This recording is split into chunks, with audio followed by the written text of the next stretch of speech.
Chào anh em thợ may và các bạn.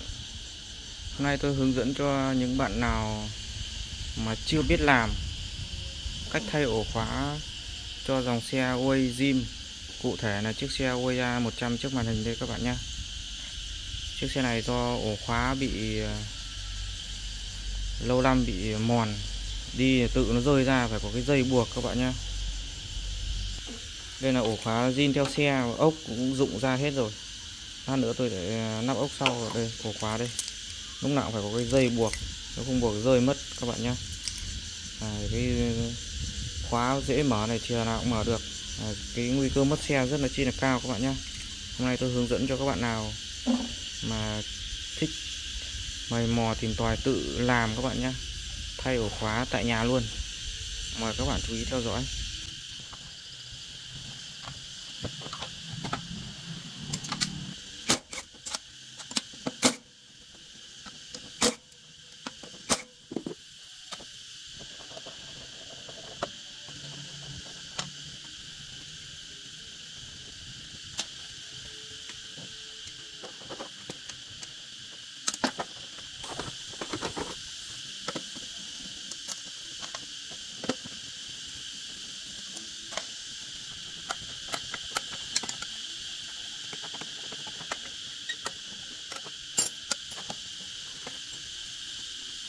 Đây nha các bạn nhé. Đây là hôm nay tôi hướng dẫn cho các bạn thay ổ khóa Huawei A110. Tôi sẽ thay ổ sau trước nhé. Đây là ổ cũ này, mới anh em nhé, thay cho anh em hàng xịn luôn này.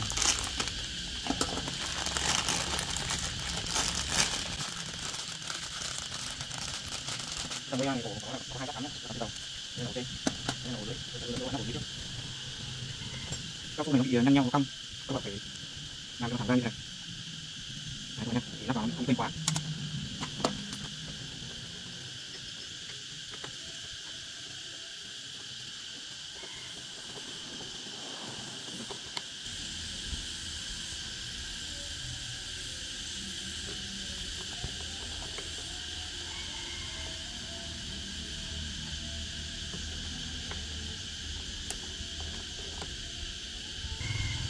Đây vào trong này này, đây ở bên này. Đây nha các bạn, gài nhìn tôi gài cái chốt này. Chốt này phải gài đúng nha các bạn nha. Các bạn gài sai là không được đâu. Đấy, như vậy nó ok rồi, thử luôn cho các bạn xem nhá.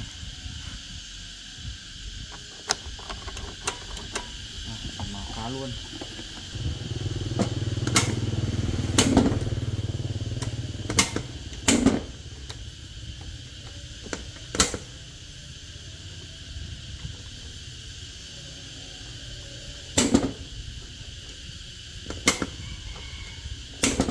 Như vậy là ok ổ sau anh em nhé.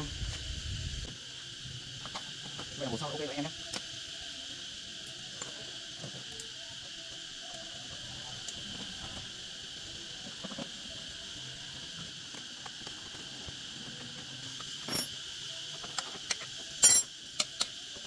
Một lần nữa này.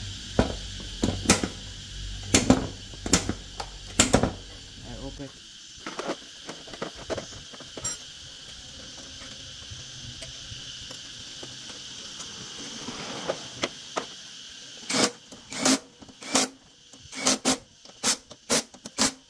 Đây là cái ổ khóa mới các bạn nhé.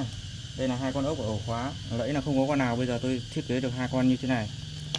Và trước khi lắp vào các bạn phải gen vào đây trước cho nó dễ làm. Có nghĩa là các bạn cho một tí luyên vào đây, rồi các bạn xoáy đi xoáy lại cho nó trơn. Để tí nữa các bạn vào cổ kia các bạn làm nó mới dễ làm các bạn nhé.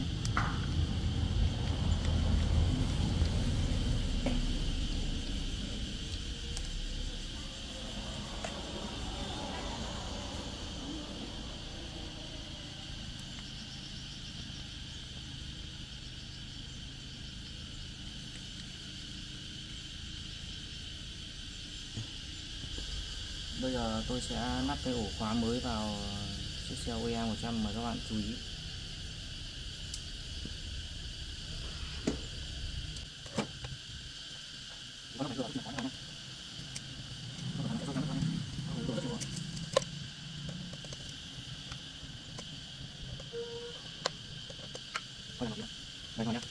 đường còn nào kia, các bạn không được xoáy chặt luôn, và các bạn chỉ cần ngồi đó 1-2 gen sau các bạn ngồi dưới. Rất là khó.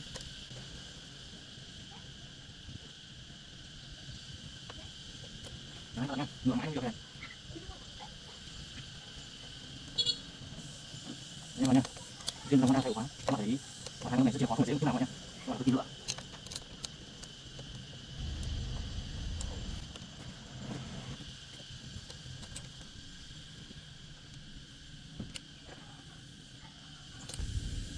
Đấy, như vậy là nắp xong các bạn nhé. Bây giờ dỡ khóa cũ ra các bạn nhé.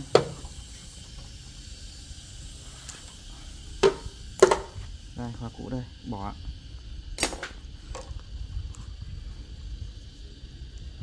Trước khi cắm hai cái rắc từ khóa mới vào cái đường dây cũ, các bạn để ý cái đường dây này nhá, là cái từ xe đi ra và từ khóa đi vào là cái màu dây nó phải trùng nhau các bạn nhé. Như đây là ok các bạn nhé, cắm vào luôn này.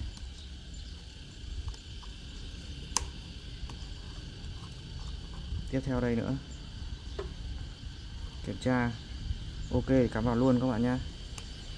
Và bây giờ bắt đầu mở khóa lên thử còi và xi nhan.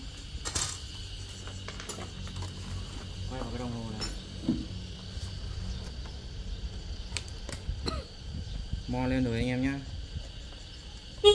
Còi kêu. Như vậy là ok. Vừa rồi hướng dẫn anh em thay ổ khóa chiếc xe Oya rất chi là đơn giản các bạn nhé. Bạn nào mà thấy hay thì đừng tiếc cho chúng tôi một like các bạn nhé. Nếu thấy hay thì các bạn đăng ký nhấn chuông để các bạn nhận video sau tiếp theo các bạn nhé. Hẹn gặp lại các bạn.